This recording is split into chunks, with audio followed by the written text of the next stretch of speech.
Ils ont ouvert le numéro d'Actu Sport spécial Jeux des petits États d'Europe hier. Ils récidivent aujourd'hui avec 6 médailles remportées dans les bassins du Monténégro et notamment Marcus qui a remporté la médaille de bronze. Marcus, qu'est-ce que tu ressens aujourd'hui ? Je suis très fier, c'est des heures et des heures d'entraînement et enfin ça paye. Je suis très content d'avoir. Et Cassandra, du coup, 6 médailles depuis le début de la participation. Toi aussi, tu t'attendais à avoir autant de médailles autour du cou ? Non, je ne m'attendais pas à ça, donc je suis vraiment très contente. Et voilà, la plus belle surprise, c'était le 50 brasses de cet après-midi. Et après, pour finir la journée, le relais, comme hier, avec une médaille d'argent, du coup, c'est cool. Une médaille que tu partages aussi avec Lisa qui est à côté de toi ? Oui. Lisa, raconte-nous un petit peu, pas trop fatiguée justement, des courses que vous enchaînez au fur et à mesure ? Je pensais que ça allait être pire que ça, donc franchement je suis contente avec la médaille du relais aujourd'hui, médaille d'argent, c'est cool. Et aussi la médaille sur le 400, je ne m'y attendais pas du tout, donc que du positif. Alors il y a d'autres disciplines qui ont eu des médailles aujourd'hui, notamment le tennis de table avec 2 médailles de bronze. Je vous propose de découvrir ce reportage de Frédéric Elian. Avec 15 médailles glanées sur les 3 dernières éditions des Jeux des petits États d'Europe, dont 5 en or, le tennis de table est une des locomotives de la délégation monégasque. Mercredi, jour de compétition par équipe, format des rencontres 2 simples, 1 double, puis 1 ou 2 derniers simples en fonction des résultats. Chez les hommes, les 2 Anthony, Peretti et Gemignani sont sur le pont. Chez les femmes, Xiaoxin Yang et Ulrika Quist. Après une phase de groupe parfaite de part et d'autre, les 2 paires monégasques se retrouvent en demi-finale. Chez les garçons, Monaco affronte le Luxembourg. Anthony Gemignani ouvre le bal. Un match accroché, mais le premier point revient au Luxembourg avec une victoire 3-7-1. Même résultat pour Anthony Peretti, battu sur le même score. Les 2 monégasques n'ont plus le droit à l'erreur et se retrouvent dos au mur avant le double. Un match décisif, perdu en 5 manches, ce sera donc du bronze pour les hommes. On a perdu sur le Luxembourg en demi-finale, match pas facile. On prend 3-0, mais les matchs étaient très accrochés. On aurait pu faire mieux, mais bon, c'est quand même une belle médaille. Perrette, quel est le sentiment qui domine ? Satisfaction d'avoir une médaille ou peut-être déception de ne pas avoir eu un métal plus élevé ? Comme disait Jem, déjà mission accomplie, on a réussi à avoir une médaille et c'était pas facile parce qu'il y a de belles équipes. Le niveau est très élevé cette année, plus que les années précédentes, enfin les éditions précédentes. Maintenant, c'est sûr que je pense qu'on aurait pu, nous aussi on a une belle équipe, on aurait pu espérer mieux. On reviendra dans 2 ans avec de belles ambitions encore. Chez les femmes, Monaco doit vaincre San Marin pour allier la finale. Xiaoxin Yang balaye Chiara Mori en 3-7. Ulrika Quist ne parvient pas à faire le break. 1 partout avant le double. Un double que Monaco est à 2 doigts de remporter. 2-7-1, balle de match dans la 4e manche. Mais les Monégasques ne saisissent malheureusement pas cette opportunité. San Marin s'impose 3-2 au bout du suspense après les 2 derniers simples. Nouvelle médaille de bronze pour Monaco. Oui, ça fait du bien d'avoir une médaille, mais je crois aussi XR, on est un peu déçus parce qu'on avait pas mal de chance dans le double. On a perdu 12-10 à la belle et on avait une balle de match aussi, que ça fait mal. Puis Xiao, elle a gagné le simple tout de suite après. Moi, j'avais un 7 au début et puis je n'ai pas tenu. Malheureusement, j'ai perdu le match et on a perdu 3-2. Ça fait mal, mais quand même, on a eu une médaille, c'est bien. Xiao, cette médaille de bronze, elle fait plaisir, d'autant qu'il y a d'autres épreuves qui arrivent derrière. Oui, franchement, je suis contente parce que c'est la première fois qu'on fait double ensemble avec Julie. Donc déjà, je pense que c'est pas mal, on ramène une médaille. On fera mieux dans 2 ans. Hein. Donc sincèrement, oui, aujourd'hui, on a pas mal d'opportunités pour y aller plus loin en finale. Mais du coup, voilà, on a perdu à la belle. C'est la vie, c'est le sport. Je pense que demain, on essaie d'y aller plus loin. Et aussi le simple, on fera mieux. Donc, mais je suis contente quand même le résultat. Et nouvelle opportunité de médaille dès jeudi avec les doubles. En tennis, à cause de conditions météo désastreuses depuis mardi, le tournoi a pris énormément de retard. Mais Romain Ardeodo a réussi à passer entre les gouttes pour remporter un match débuté mardi. Victoire 6-4, 6-1. Et la météo se fait toujours aussi capricieuse au Monténégro, mais cela n'empêche pas Monaco d'ajouter des médailles à son compteur. Médaille d'argent pour Gabriel Dullière sur 800 mètres. En athlétisme, nous faisons le point justement sur les épreuves du jour. On ne l'attendait pas aussi omniprésente pendant les Jeux, tant la météo est habituellement estivale en cette période de l'année au Monténégro. La pluie aura perturbé de nombreuses disciplines en plein air, rendant parfois les conditions compliquées pour les sportifs. C'est le cas par exemple de l'athlétisme, ajouté à cela du vent et une température fraîche. Mais la météo n'aura pas découragé nos athlètes monégasques qui se sont offerts une première médaille. Elle est signée Gabriel Dullière sur 800 mètres après une course bien maîtrisée. Aujourd'hui, non, je ne m'attendais pas à faire une médaille aujourd'hui car j'étais malade depuis 2 jours. Après, avant ça, j'avais de bonnes jambes, j'avais de bonnes sensations. Avec le coach, on avait bien préparé cette compétition. J'ai repris tout juste en décembre l'athlétisme après 2 ans d'arrêt. Donc aujourd'hui, je suis assez fier de moi. Et je remercie le coach, tous mes amis, mes parents qui m'ont soutenu, la copine. Et je suis très fier de ma course aujourd'hui. Et voilà. Sur 100 mètres, Charlotte Afria, de retour sur la piste après 6 mois de blessure, aura fait une course prometteuse pour une reprise face à des concurrentes costauds. J'avais encore même de l'appréhension parce qu'après 6 mois de blessure, c'est compliqué de revenir. Mais j'étais confiante, je me suis dit bon, j'ai quand même réussi à me qualifier au Jeux des petits états avec une course. Je suis revenue, j'ai travaillé fort et tout. Et puis là, je suis là, j'ai réussi à faire une course bien détendue. Et puis je suis contente de moi, j'ai tout donné. Puis j'aurais pas pu faire mieux puisque j'ai donné le meilleur de moi-même. Tristan Baldini s'est qualifié pour la finale du 400 mètres, tout comme Théo Andan, auteur du meilleur temps des séries. Sur 5000, Nicolas Toscan signe son meilleur chrono de la saison et une belle 6e place pour ses 4e Jeux. Quentin Quier a lui préféré se préserver pour le 10 000, sa spécialité. Même tactique pour Adriana Grigoras sur la même distance. Pas de médaille pour le demi-fond sur cette piste monténégrine spécialement construite pour l'occasion.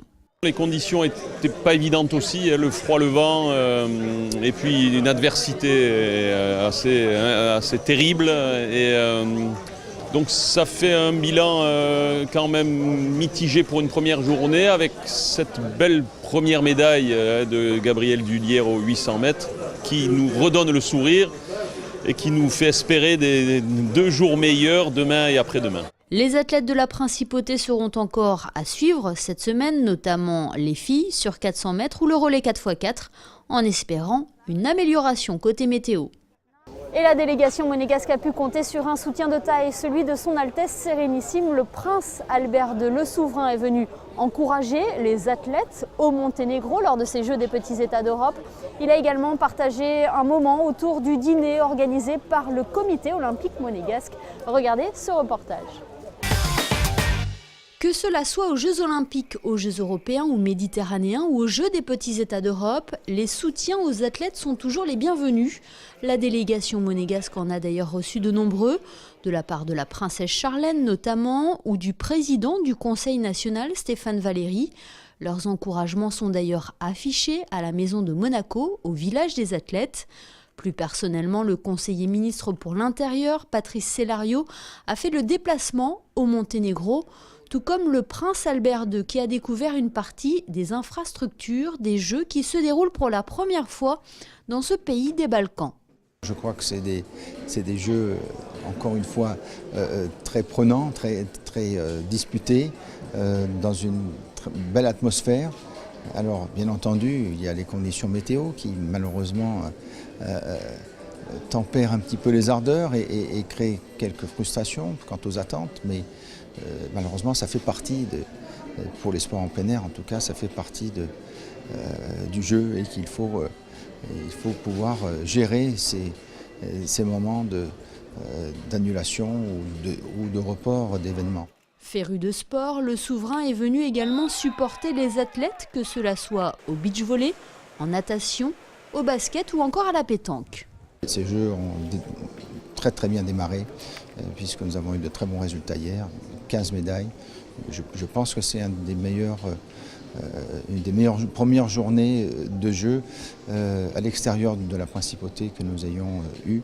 Et donc j'ai pu féliciter les athlètes hier soir et les encourager bien sûr à continuer avec le même esprit, avec le même enthousiasme.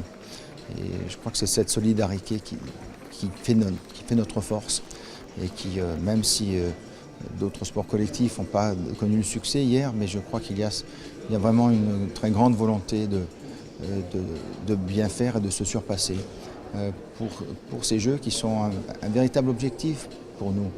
C'est des rares jeux où nous pouvons lutter d'égal à égal avec les autres pays. Ces jeux sont un beau baromètre justement de la santé du sport monégasque et j'espère que ces jeux seront un grand succès et pour le Monténégro, mais pour la Principauté également. Et ce soutien de taille est grandement apprécié par les athlètes. Franchement, c'est un honneur parce qu'on sait qu'il a un planning particulièrement chargé et donc qu'il puisse faire le déplacement à chaque fois, c'est très encourageant et puis ça nous permet de nous transcender un petit peu, de savoir qu'on a le soutien de notre souverain en fait. Puis cette édition est un peu spéciale pour vous puisque vous avez fait tous les Jeux des petits États d'Europe dans chaque pays qui ont été organisateurs. C'est ça, j'ai eu la chance de participer à tous les pays, donc je boucle la boucle. Et c'est vrai que c'était important pour moi d'être là cette année, donc les qualifs n'ont pas été faciles, mais du coup c'est cool d'être là et d'avoir fait tous les Jeux en fait. Ça montre qu'on est encouragé, qu'on est soutenu et ça nous rajoute de la bonne pression. Donc ça nous permet de nous transcender dans les courses, de bien les finir et ça nous donne une dose d'encouragement supplémentaire. La visite du souverain à l'occasion des Jeux des petits États d'Europe s'est clôturée par un dîner organisé par le comité olympique monégasque. L'occasion une nouvelle fois pour le souverain de réitérer ses encouragements, mais également de féliciter les premiers médaillés monégasques qui ne cessent d'affoler le compteur de la Principauté. Nous sommes à Bar, à une quarantaine de kilomètres de Budva. C'est ici que se déroulent les compétitions de basket et l'équipe de Monaco enchaîne les matchs après le Luxembourg hier. Un deuxième match aujourd'hui face à Malte. Je vous propose de regarder le résumé de la rencontre. Après un premier match héroïque face au Luxembourg, perdu 80-67 après prolongation, les basketteuses monégasques retrouvaient la Topolitsa Sport Hall dans la ville de Bar pour leur deuxième match de poule face à Malte. Émoussées physiquement par le gros combat de la veille et sans Morgane Plestan, blessée, les filles de Philippe Borchia sont au contact, -1 à la fin du premier quart-temps. En souffrance face à l'agressivité défensive des Maltaises, pas aidées par un arbitrage peu conciliant et plombées par trop de pertes de balles et trop de rebonds offensifs laissés à l'adversaire. Les Monégasques voient Malte creuser l'écart. À la mi-temps, les Maltaises sont devant, 36-27. Malgré 13 points de Marine Péglion et 8 de Coralie Magoni, Malte continue de faire la course en tête grâce à une De Martino inspirée, 22 points au compteur. Monaco reprend un peu le contrôle du rebond, souffre en attaque au niveau de l'exécution des systèmes et de l'adresse, mais revient au courage à -10 à l'approche du dernier quart-temps. Mais Malte remet un coup d'accélérateur avec notamment Simmons et ses 15 points et l'emporte 72-52. On s'est fait dominer, archi-dominer au rebond. Si on se fait dominer au rebond par des grandes, à la rigueur, on est mal placé, on est dominé. Mais là, c'est même les meneuses de jeu qui prenaient les rebonds, quoi. Et le rebond défensif, c'est pas que de la technique, c'est de la volonté. Alors est-ce qu'on est cramé physiquement parce qu'on a fait une prolongation hier contre une grosse équipe qui a enchaîné les matchs tous les jours, les filles n'ont pas l'habitude, est-ce que c'est un tout? Je n'ai pas encore le recul, je n'ai pas encore discuté avec elles, je vais juger tout ça cet après-midi. Mais une chose est sûre, c'est qu'aujourd'hui, on ne peut s'en vouloir qu'à nous-mêmes. Les rebonds défensifs, les balles perdues. Et je pense qu'on a laissé beaucoup d'énergie sur le match d'hier, qu'on a perdu après prolongation, autant physique que mental. Et on s'est laissé surprendre par l'agressivité de l'adversaire aujourd'hui. Et on a un petit peu trop subi. Il faut qu'on digère un petit peu, on est un peu abattu, mais on va se remobiliser pour demain. Là, il y a Chypre qui joue, on va les voir et on va essayer de les battre à tout prix. Voilà pour le basket, on reste dans les sports collectifs et on passe au volley. Deuxième match de la compétition pour les joueurs de Dragan Pezelj. C'était mercredi soir face à Chypre et malheureusement les Monégasques se sont inclinés 3-7-0. Regardez. Ils sont réputés pour mettre l'ambiance en tribune quand ils viennent supporter les autres athlètes de la délégation monégasque. Sur le terrain, les volleyeurs gardent cette grinta et ont fait trembler une grosse équipe du Luxembourg pour leur premier match mardi. Deuxième adversaire du tournoi, Chypre mercredi. Les protégés de Dragan Pezel entament bien le premier set, un avantage de 11-8. Effacé par une bonne série au service côté chypriote. Dominateur au bloc, Chypre prend la première manche 25-20. Porté par Arimidou, 17 points et un Siapanis aérien, 16. Chypre se détache 6-2 dans le deuxième set. Monaco ne lâche pas et revient à 11 partout avec un bon passage de Guéru et d'Arvo. Les Chypriotes infligent alors un 9-1 rouge et blanc et virent en tête 2-7-0, 25-18.